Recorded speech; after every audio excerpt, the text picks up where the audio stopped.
Welcome to Humble Beginnings, the Undrafted Podcast. I'm your host, Rochelle Hamilton Jr. This is episode 59 of the podcast. In today's episode of the podcast, I want to talk about that debacle of the game between the Texans and the Chiefs on Sunday. That game was embarrassing.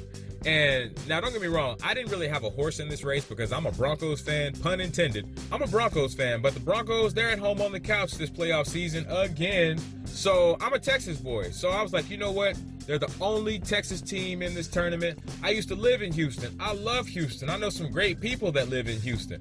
You know what? I want to see the Texans do good. I want to see these boys go deep. You know, because the Texans, they've been one of those teams that struggled for so long. So it would be real cool to see the Texans take this thing deep in the playoffs. And Deshaun Watson, y'all know how I feel about Deshaun Watson. Deshaun Watson is a magician. I love watching this dude play. I've loved watching him play since he was at Clemson, acting a fool on the field, doing things that shouldn't be done on the field and leading them to a national championship. Like, I love Deshaun Watson. So I was really wanting to see the Texans get into this thing and take it to the Chiefs. And at first, they were pulling it off. When I looked at the score, it was 24-0. I was like, bruh, the Texans, they might go ahead and do this thing, especially since they went up to Kansas City earlier in the season and beat them 31-24. And then the rest of the game happened. So, yeah, without further ado, let's get into it. Houston, you have a big problem. Patrick Mahomes and the Kansas City Chiefs pulled off one of the craziest comebacks in NFL history on Sunday, coming back from a 24-0 deficit to beat the Houston Texans 51-31. The Chiefs become the first team in playoff history to win a game by 20 points after trailing by at least 20 points. Meanwhile, Deshaun Watson and the Texans, they're left to try and figure out just what in the world happened on Sunday. Now, this embarrassing loss is on Bill O'Brien and this entire coaching staff. They got to wear this one. The majority of the blame stops and starts with them. Because you got to think about it. You have a team down 24-0. The home crowd, they've lost their mojo. They've lost their enthusiasm. So you've done two big things that you need to do to win a game on the road, especially a game of this magnitude. You're executing and scoring points when you have the ball. You're capitalizing on Kansas City's mistakes. Now, they had some drop passes in there, and Tyreek Hill, he had a muff punt, and some other mistakes that the Chiefs made. So Houston, they took advantage of all of those early on. And you've taken that loud Chiefs home crowd out of the game. Now, at this point, you got to go for the throat. You got to go for the kill. You got to go for the jugular. Take control of this game and never look back. You would think that's what they would do, right? Nope. Not these Texans, not with this coach, and not with this staff. Now, one of the most mind-boggling decisions that Bill O'Brien made was the fake punt on 4th and 4 in Houston's part of the field. You go for it there, but you punted it on 4th and 1 earlier in the game when you were in a better position to go for it.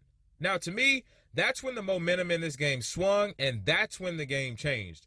That right there is also part of the reason why Kansas City never really felt like they were out of it, despite being down 24-0. Because I think what happened is Andy Reid, Patrick Mahomes, Tyreek Hill, and this entire offense, Eric Bieniemy, the offensive coordinator, I think they started looking at the fact of, wait a minute, even though we're down 24 points right now, we're not down because it's anything that the Texans defense is doing, which I'll talk about the defense here in a little bit. It's not anything that they're doing necessarily.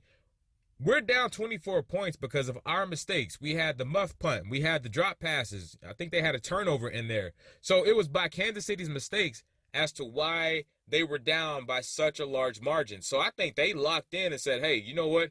We still in this thing. We have the offense to be able to put points on these guys. The defense is not playing. They're not playing very well. They're not really rushing us.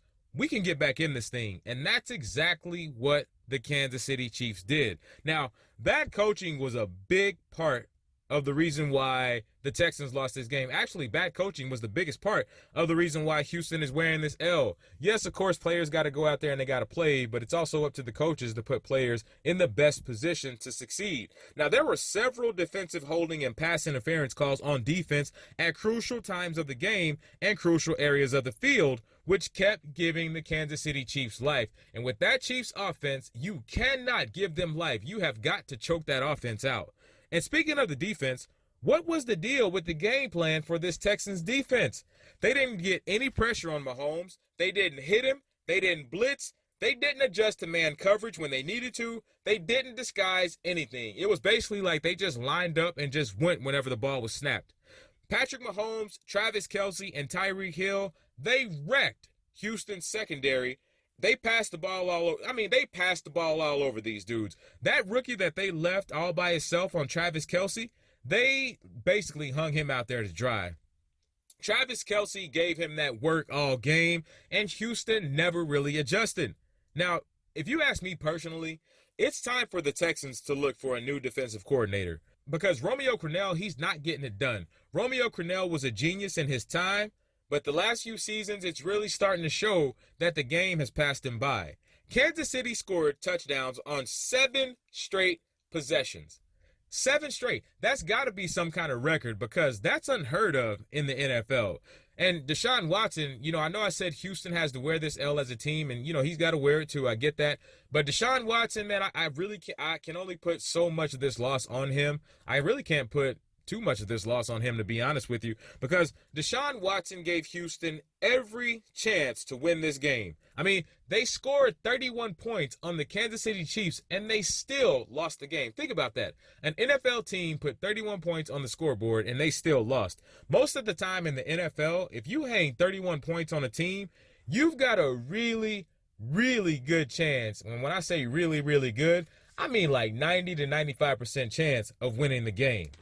Deshaun Watson, he showed that he's capable of leading the Texans to the promised land, but Houston is not going to get there with Bill O'Brien. Now, by keeping Bill O'Brien, the Texans are literally wasting the prime years of DeAndre Hopkins and Deshaun Watson.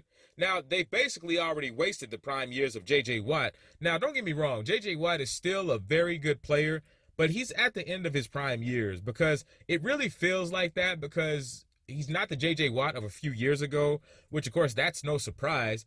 But the thing about it is, I really think injuries have taken a toll on J.J. Watt's body. He's not that guy that he once was. Now, don't get me wrong. He can still get in there and give you flashes. He still can put up some production.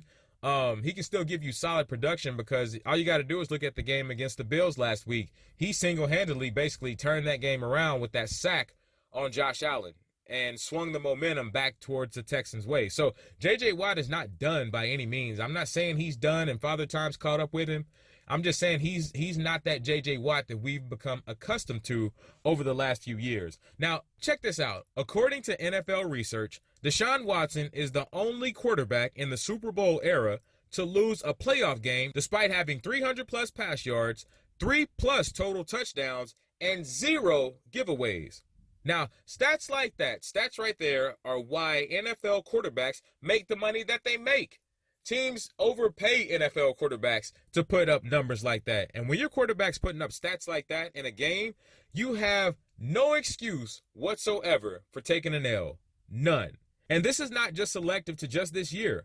Under Bill O'Brien's leadership the last 6 seasons, the Texans have routinely been stuck in the cycle of mediocrity. Since 2014, they're the only team in the AFC South to not reach the AFC Championship. The Colts, they did it in 2014. The Jaguars, they did it in 2017. And now the Tennessee Titans are doing it this upcoming Sunday. The Texans have never been to the conference championship. They've never advanced past the divisional round in the playoffs since they came into existence in 2002. But they have 4 division titles up under Bill O'Brien. Hey, you be the judge. Now, on a personal note, the people of Houston, they deserve better than this. Now, I used to live in Houston, and Houston is a great city with great people, great restaurants, great nightlife, great all that. I love Houston. And Houston deserves better than what the Texans gave them on Sunday night.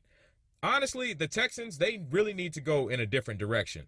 They have way too many alpha dogs and way too many ballers on that squad to play like they played on Sunday. And the messed up thing is, it doesn't look like it's going to get any better anytime soon. Now, if you remember, they fired their general manager last June in Brian Gaines, and after an unconventional and almost comical search, they ended up leaving Bill O'Brien as the de facto general manager. And what did he do this offseason? He traded away some crucial parts of their future.